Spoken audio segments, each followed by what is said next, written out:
Bismillahir Rahmanir Rahim. My brothers and sisters, and I say that deliberately to every single person watching this, regardless of your background, your faith, your country, your history, I want to begin today with something very honest. The word Islam may be one of the most talked about words on the planet right now. It appears in headlines. It is debated in parliaments. It is discussed in classrooms, in living rooms, in comment sections, in documentary films, in political speeches. Billions of people have an opinion about it. Billions more have a fear of it, a question about it, a curiosity about it, or a deeply held misunderstanding of it. And yet, and this is what strikes me every single time, very few people have actually sat down and asked the simplest, most foundational, most necessary question. What does Islam actually mean? Not what people have done in its name. Not what the media says about it. Not what someone's relative told them at a dinner table. But what is Islam itself at its core, in its own words, in the words of the one who revealed it and the Prophet ﷺ who delivered it? That is the conversation we are going to have today. And I want to invite everyone, Muslim and non-Muslim, believer and skeptic, curious and convinced, to set aside whatever they came with and just listen. Because the truth about Islam is not what most people expect. And for many people, hearing it clearly and honestly for perhaps the first time will be one of the most significant moments of their lives. Let us start with the word itself. Islam. In Arabic, the word comes from the root salmam, the same root that gives us the word salam, which means peace. Islam linguistically means submission. Specifically, it means the peace that comes from submission. The peace that is found when you willingly, consciously, gratefully surrender yourself to the one who created you. Not surrender in the sense of defeat. Not surrender in the sense of giving up.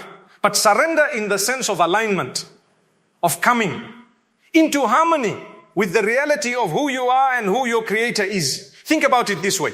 Every single thing in this universe, the sun, the moon, the stars, the oceans, the trees, the animals, the cells in your own body is already in a state of Islam. Already in a state of submission to Allah. The sun does not decide whether to rise. The ocean does not debate whether to follow the gravitational laws set for it. The heart in your chest has been beating since before you were born. Not because you commanded it to, not because you set an alarm to remind it, but because it is in submission to its creator. It is doing exactly what it was designed to do, without resistance, without negotiation, without deviation. The human being is the only creation on earth who was given a choice. The ability to submit willingly or to refuse. The free will to align with the purpose for which they were created or to live against it.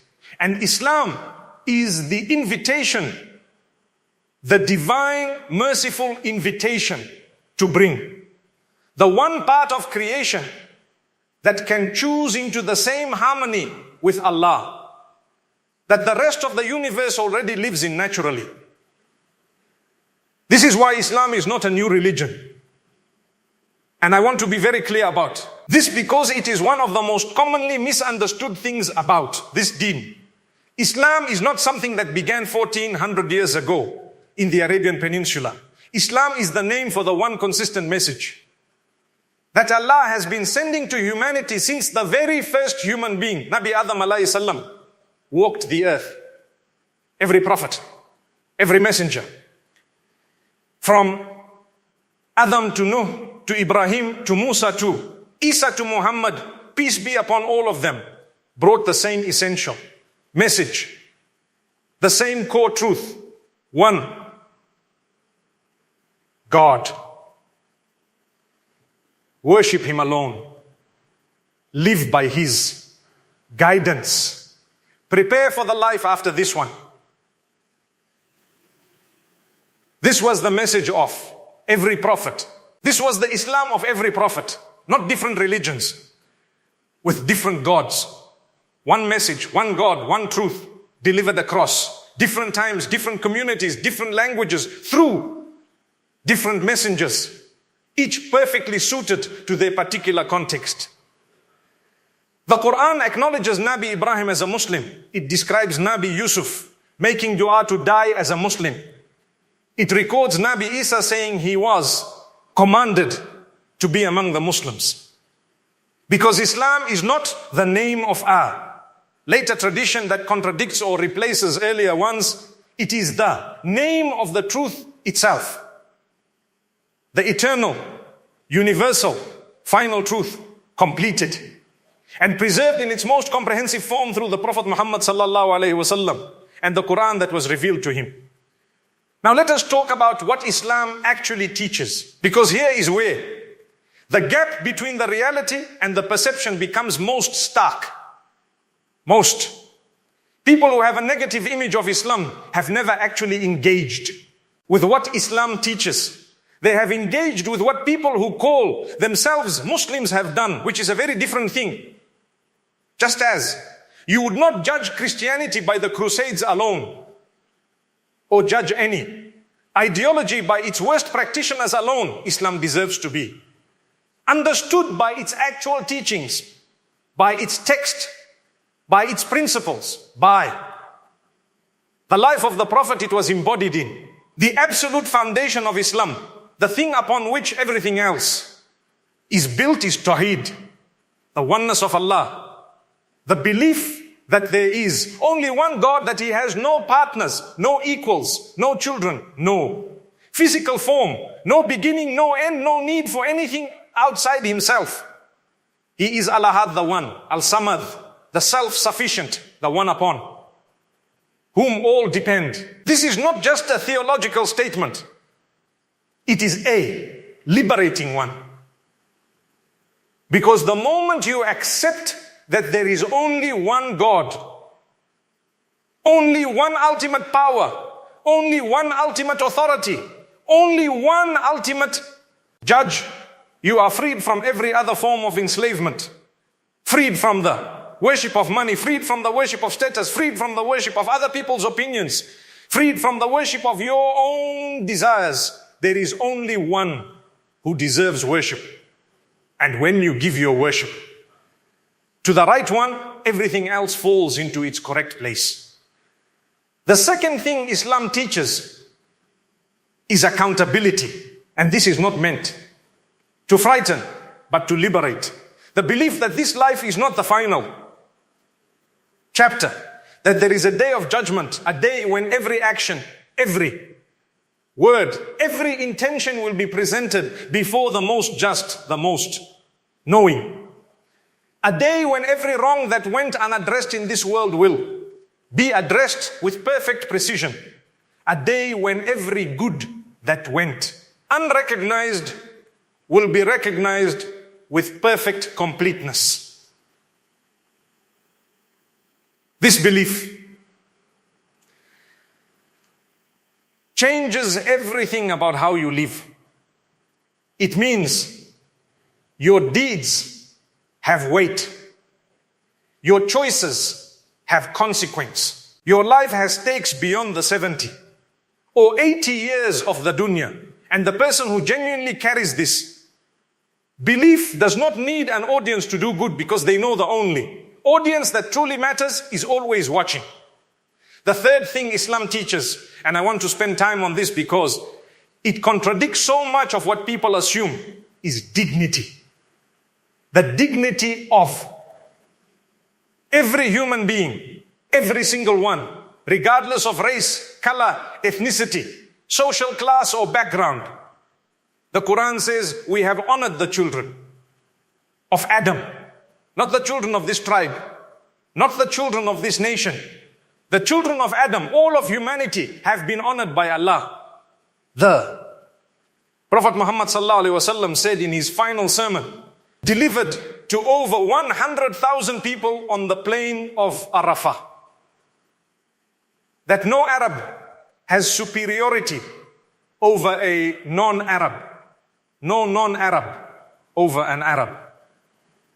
No white over a black, no black over a white, except in taqwa. In consciousness of Allah. Character. Not color, not tribe, not wealth. Character. This was said 1400 years ago. In a world built on tribal hierarchy, on racial stratification, on the supremacy of the powerful over the weak. And the Prophet stood and dismantled every one of those hierarchies with a single declaration. That is Islam. That is what this deen actually stands for. The fourth thing Islam teaches is justice. Al-Adl. And this is not just a social concept. It is a divine command. The Quran instructs the believers, and this is remarkable, to stand firmly for justice even if it is against themselves, even if it is against their own parents, even if it is against their own family. Justice in Islam is not contingent on who benefits from it. It is not justice for my group and oppression for yours. It is justice as an absolute value because Allah is Al-Adl, the perfectly just. And He commands those who worship Him to reflect that quality in how they deal with the world. The fifth thing, and perhaps the most misrepresented in the modern context, is that Islam teaches compassion, rahmah. And the very name of the Quran's opening chapter establishes this immediately. Surah Al-Fatiha begins with Bismillahir Rahmanir Rahim, in the name of Allah the most merciful, the most compassionate. Before any command, before any law, before any description of reward or punishment, mercy. The Prophet sallallahu alaihi wasallam said he was sent as a mercy to the worlds, not a mercy to the Muslims, not a mercy to the Arabs, a mercy to the worlds. Al-Alamin. All of creation. And his life demonstrated this in how he treated his family, his neighbors, his enemies, animals, children, the poor, the marginalized, the forgotten. There is a story, and it is one that I return to often because it tells you everything of a woman who used to throw garbage on the Prophet every day as he walked past her house. Every day, without fail. And one day she was not there. And his response, the response of the man whom this woman had been publicly humiliating and assaulting, was not relief. It was concern. Where is she? Is she unwell? And he went to check on her. She was sick. And he visited her. And it was that visit, that incomprehensible act of genuine care for someone who had treated him with contempt, that changed her heart completely. That is Islam. Not in a slogan, in an action, in a life. Now I want to address something that many people ask, particularly those who are not Muslim, and sometimes those who are, and that is the question of the Quran. What is the Quran? Because the Quran is central to Islam in a way that is unlike the relationship between any other text and any other faith. The Quran is not a book about Allah. It is not a biography of the Prophet.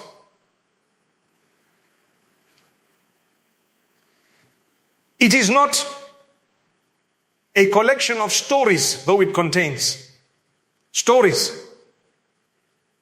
It is the direct, literal, preserved word of Allah revealed over 23 years to the Prophet Muhammad sallallahu alaihi wasallam through the angel Jibril, addressing humanity across all times, in all circumstances, in all conditions. It has been memorized word for word, letter for letter by millions of people across 14 centuries. a phenomenon that has no parallel in human history. No other text of comparable age and complexity has been preserved with such completeness, such precision, such living continuity in the memories of its followers. There are children today, young children, some not yet 10 years old, who have memorized every single word of the Quran, every single one, in a language that for many of them is not even their mother tongue. That is what this book does to the people who encounter it seriously. And what does it contain? It contains guidance for every human situation. It speaks to the individual and the community. It addresses grief and joy and confusion and certainty and doubt and faith. It contains accounts of earlier prophets whose stories illuminate the human condition across every age. It contains principles of justice, economics, family, governance, character, worship, and relationships. And it contains, woven through all of it, a consistent, overwhelming, deeply personal invitation from the Creator to the created, to come to Him, to know Him, to trust Him, to return to Him. And the challenge the Quran issues is one that has stood unanswered for 1400 years. It says, produce something like it. Bring 10 chapters like it. Bring one chapter. One.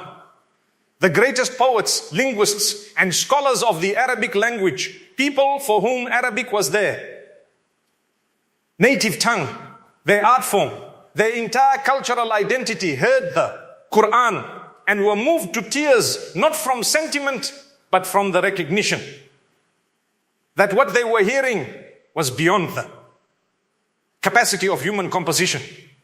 Not better than human, beyond human. In a category that has no human equivalent.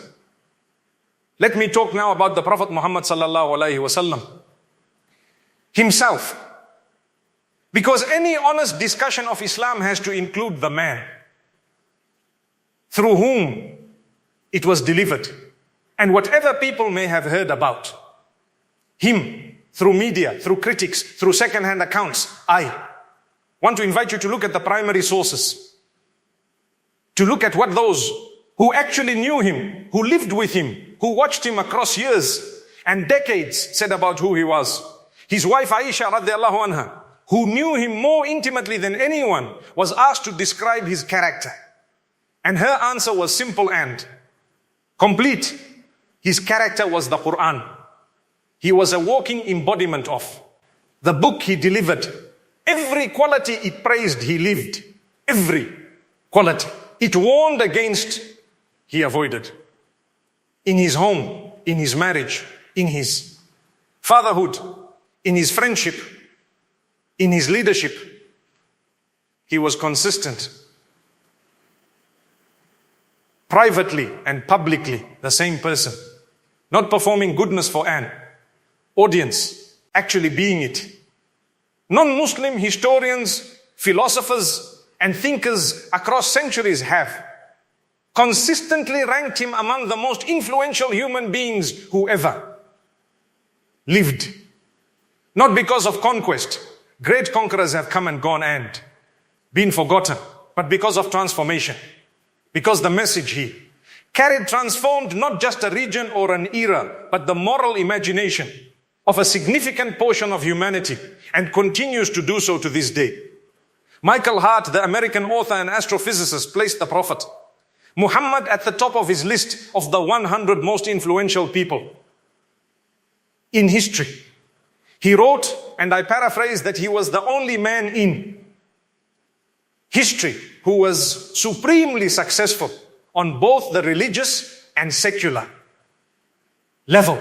He acknowledged that placing a figure many in the West associated only with controversy at the very top would be surprising to many readers.